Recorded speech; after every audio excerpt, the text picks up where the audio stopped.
Bismillahirrahmanirrahim. Assalamualaikum warahmatullahi wabarakatuh.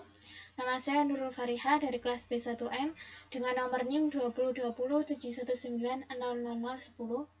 Di sini saya akan mempresentasikan pengembangan kurikulum dan bahan ajar. Yang pertama, saya akan mempresentasikan terlebih dahulu anatomi buku ajar yang akan saya kembangkan. Judul bukunya yaitu Buku Bahasa Arab MI kelas 1 terbitan Kemenak Republik Indonesia.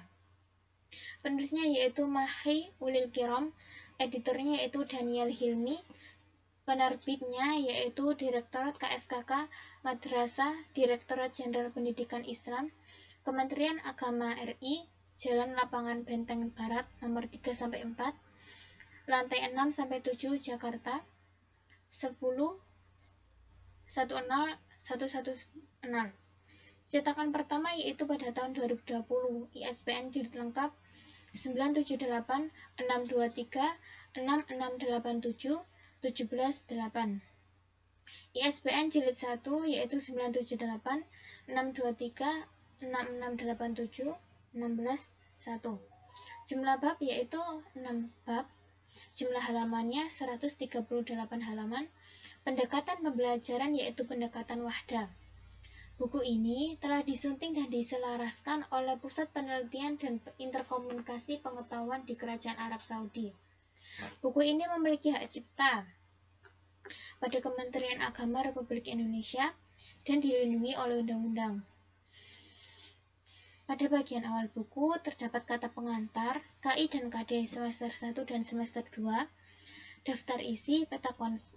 Lalu terdapat peta konsep juga pada setiap bab, KI dan KD pada setiap bab, tujuan pembelajaran pada setiap bab, dan terdapat petunjuk pembelajaran pada setiap materi atau latihan soal.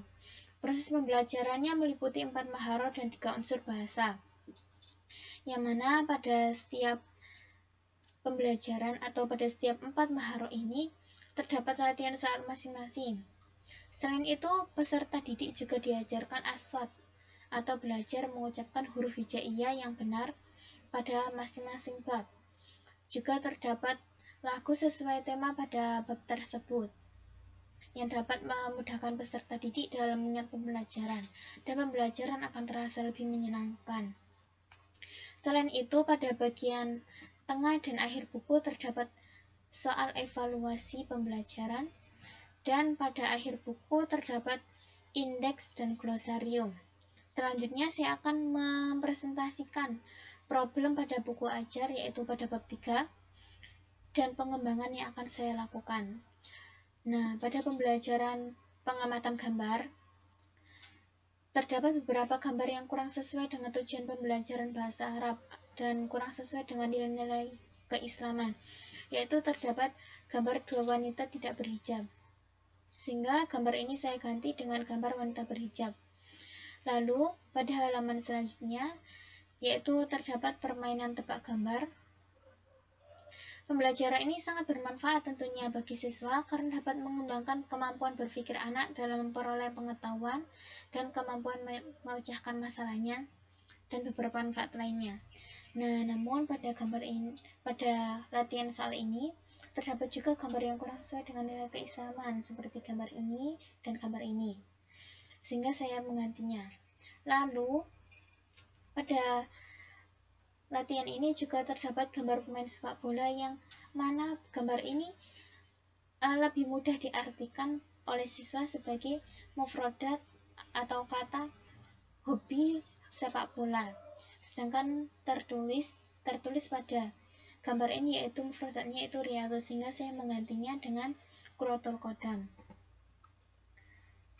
Lalu pada permainan tebak gambar ini juga menurut saya alangkah baiknya jika petunjuk pembelajaran pada guru ditambahkan dengan kata guru meminta peserta didik untuk menuliskan arti kosakata yang telah diterka. Nah, setelah murid menerka arti dari setiap kosakata ini, alangkah lebih baiknya jika murid juga menuliskan arti setiap kosakata agar dapat mengingat setiap mufradat yang telah dipelajarinya. Lalu pada halaman selanjutnya, saya menambahkan tadribat atau permainan kosakata dengan cara menghubungkan gambar pada mufradat yang sesuai. Nah, lalu pada halaman selanjutnya, yaitu pada halaman 45 ini, mufradat riyadhah saya ganti dengan mufradat kuratul qadam. Dan gambar yang kurang sesuai saya ganti dengan gambar wanita berhijab. Lalu pada halaman selanjutnya, yaitu pembelajaran qiraah. Seperti pada halaman sebelumnya, yaitu gambar-gambar yang kurang sesuai, gambar wanita tidak berhijab, saya ganti dengan gambar wanita berhijab. Lalu pada setiap kalimat saya memberikan makna pada setiap kalimat yang ada agar memudahkan peserta didik memahami makna setiap kalimat atau jumlah tersebut. Lalu selanjutnya, yaitu permainan memberikan lingkaran pada gambar yang telah diucapkan guru. Nah, pada latihan atau permainan ini terdapat beberapa kosakata atau mufradat yang belum diajarkan oleh guru kepada siswa, seperti kitabun, lalu alat melukis, mikrofon, dan televisi, sehingga saya menggantinya dengan gambar yang telah dipelajari siswa. Selanjutnya, yaitu pembelajaran kalam. Pada pembelajaran kalam ini, saya menambahkan arti pada setiap kalimat yang ada. Lalu saya juga mengganti gambar yang kurang sesuai dengan gambar yang sesuai dengan tujuan pembelajaran atau gambar wanita berhijab. Lalu pada halaman selanjutnya saya juga mengembangkannya dengan memberikan makna pada setiap kalimat. Lalu untuk pembelajaran kitabah, pada pembelajaran kitabah ini menurut saya sangat bagus, sehingga saya menambahkan sedikit pengembangan dengan cara memberikan contoh pada setiap soalnya, satu contoh pada setiap soalnya. Misalkan, ayo memberikan lingkaran pada huruf nun. Di sini saya memberikan lingkaran pada huruf nun yang ada. Nah, berikut adalah pengembangan yang telah saya buat.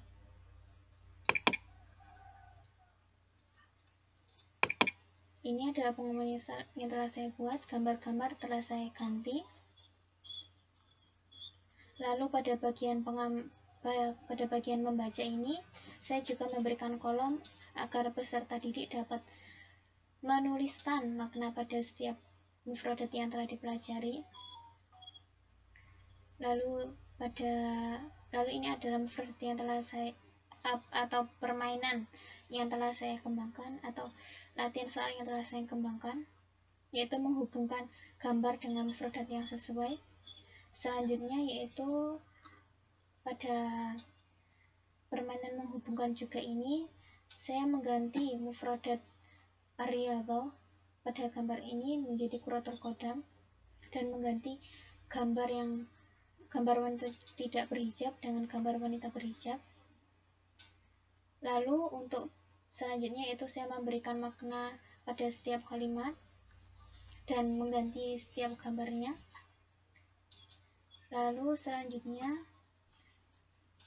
saya mengganti gambar atau gambar mufradat yang belum diajarkan guru dengan menjadi gambar yang telah dipelajari siswa, sehingga siswa dapat menerka setiap mufradat yang didengarnya.